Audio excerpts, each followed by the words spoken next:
మనం వాళ్ళ చేతిలోకి వెళ్ళినాక పద్ధతులు మారిపోతున్నాయి. మనం దాన్ని మార్చుకోలేకపోతున్నాం. భరాయించగలుగుతాము, భరాయించలేము, జరగదు. అలాంటివి జరుగుతాయి. నమ్మేది మనుషుల్ని వాళ్ళే, మోసం చేసేది వాళ్ళని. ఇలా మనం ఎన్నాళ్ళు మోసపోతూ ఉంటాం. కొన్ని కుటుంబాల్లో వారసత్వంగా వస్తుంది, మరి ఇచ్చి మోసపోయాం.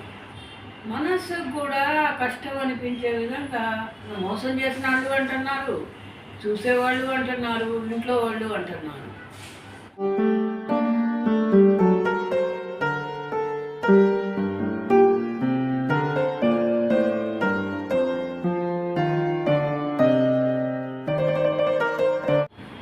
మై ఫ్రెండ్స్, ఈరోజు మనం నిత్య జీవితంలో జరిగే నమ్మటం, దాని గురించి మాట్లాడుతున్నాము.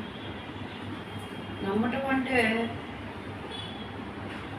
మనసు పెట్టి నమ్ముతాం, కానీ అవతల వాళ్ళు మనల్ని మోసం చేస్తున్నారు. ఆ మోసాన్ని భరించాలంటే చాలా బాధ అనిపిస్తుంది. ఒకసారి కాదు, రెండుసార్లు కాదు, ప్రతిసారి అలాగే అవుతుంది. మనం పరిచయం అయినప్పుడు ఉన్న పద్ధతులు వేరే ఉంటాయి. తర్వాత మనం వాళ్ళ చేతిలోకి వెళ్ళినాక పద్ధతులు మారిపోతున్నాయి. తెలుసు, కానీ విచిత్రంగా నమ్మాల్సి వస్తుంది. మనలో అంతకు మించి స్వార్థం అనేది లేకపోవటం వల్ల, మరి దేనివల్ల మనం దాన్ని మార్చుకోలేకపోతున్నాం. ఇది కనుక మీకు చివరిదాకా చూడండి. ఇది నచ్చినట్టయితే లైక్ చేయండి, సబ్స్క్రైబ్ చేయండి. అలాగే మనం వేలల్లో పోతే భరాయించగలుగుతాం, కానీ లక్షల్లో మోసం చేస్తే మాత్రం భరాయించలేం. మధ్యతర ఇది వచ్చి మళ్ళీ డబ్బున్నాళ్ళల్లో జరగదు, పేదవాళ్ళల్లో జరగదు. కేవలం మంచి కుటుంబ పరిస్థితులు ఉన్న వాళ్ళ దగ్గరే ఇలాంటివి జరుగుతాయి. నమ్మేది మనుషుల్ని వాళ్ళే, మోసం చేసేది వాళ్ళని.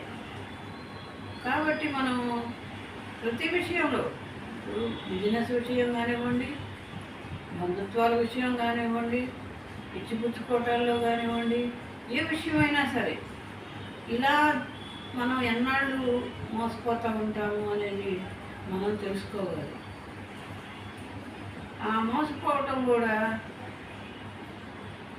చాలా ప్రేమతో మోసం చేస్తున్నారు. అసలు వాళ్ళంత తాళ్ళు లేరు అన్నంత ఇదిగా ఉంటారు. తీరా లాస్ట్కి వచ్చేసరికి ఎప్పుడైతే మనం ఏ విషయంలో అయినా వాళ్ళ చేతిలో ఉంటామో అప్పుడు మాత్రం మనల్ని పూర్తిగా మోసం చేస్తాం. ఈ మోసపోవటం అనేది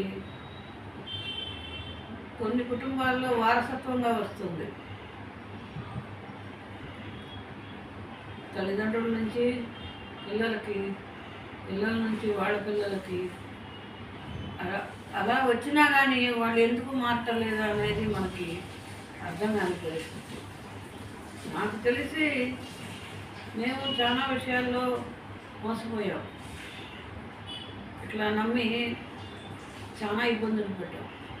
లక్షల్లో, వేలల్లో కూడా కాదు. అవతలాడికి ఇబ్బంది అంటే పొలాలు అమ్మి మరీ ఇచ్చి మోసపోయాం. ఇలా మోసపోవటం అనేది చాలా బాధాకరమైన విషయం. ఈ విషయం ప్రతి వాళ్ళు గ్రహించండి. ఎంత తెలవని వాళ్ళకైనా ఒకరోజు కాకపోతే ఒకరోజు అనేది తెలుస్తుంది. 10 రోజులు, ఒక నెల రోజులు మనతో పరిచయం ఉన్నప్పుడు వేరే ఉంటుంది. నేను చెప్తున్నానని కాదు, మీరు మనసాక్షితో విమర్శించుకోండి. ఆ తర్వాత వచ్చే టైం వేరే ఉంటుంది. తర్వాత వాళ్ళు ఎలా మారుతారు అనేది మరి వాడికి ముందే తెలుసో తెలియదు మనకు తెలియదు, కానీ మనకు మాత్రం తెలియదు. ఎంతోమందిని చేరదీశాము మేము, వాళ్ళ భవిష్యత్తు బాగుండేలాగా చేశాము, కానీ వాళ్ళకి మన బాధ అర్థం కావట్లేదు. తర్వాత మనకు మొహం కూడా చూపించడం. ఇలాంటి ఒకసారి 2 సార్లు అయితే పోనీలే అనుకోవచ్చు. ప్రతిసారి ఇలా జరుగుతుంది కాబట్టి మీకు నేను హెచ్చరికగా చెబుతున్నా.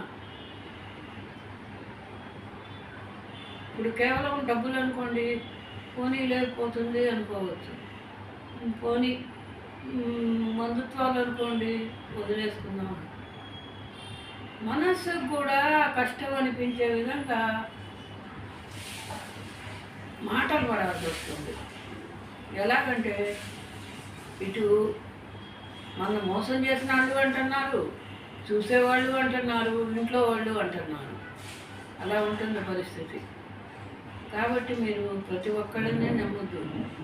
నమ్మొద్దంటే అది తప్పుగా అనుకోవద్దు. మీరు ఎంతవరకు నమ్మాలి అనేది వాళ్ళని మీరు ఆలోచించుకొని, ఎంతవరకు మనం వాళ్ళ చేతిలోకి వెళ్ళాలి, మనం మన లిమిట్స్ చూసుకొని మనం వెళితే బాగుంటుంది అని మీ అందరికీ నేను చెబుతున్నాను. ఈ విషయం ఒక రకంగానే కాదు, మోసం అనేది ప్రతి ఒక్క విషయంలోనూ జరుగుతుంది. మనం బిజినెస్ అనేది వాళ్ళకి అందిస్తున్నాము, ఎంతనో నేర్పుతున్నాము. బిజినెస్ వాళ్ళు తిరిగి వాళ్ళు బిజినెస్ పెట్టేసి ఇటు ఓనర్స్ అని చెప్పుకొడతారు. అలాగే మనం ఒకరికి చేయూతనిచ్చి వాళ్ళు బాగుండాలి, వాళ్ళు పైకి రావాలి అని మనం ఆలోచిస్తాము.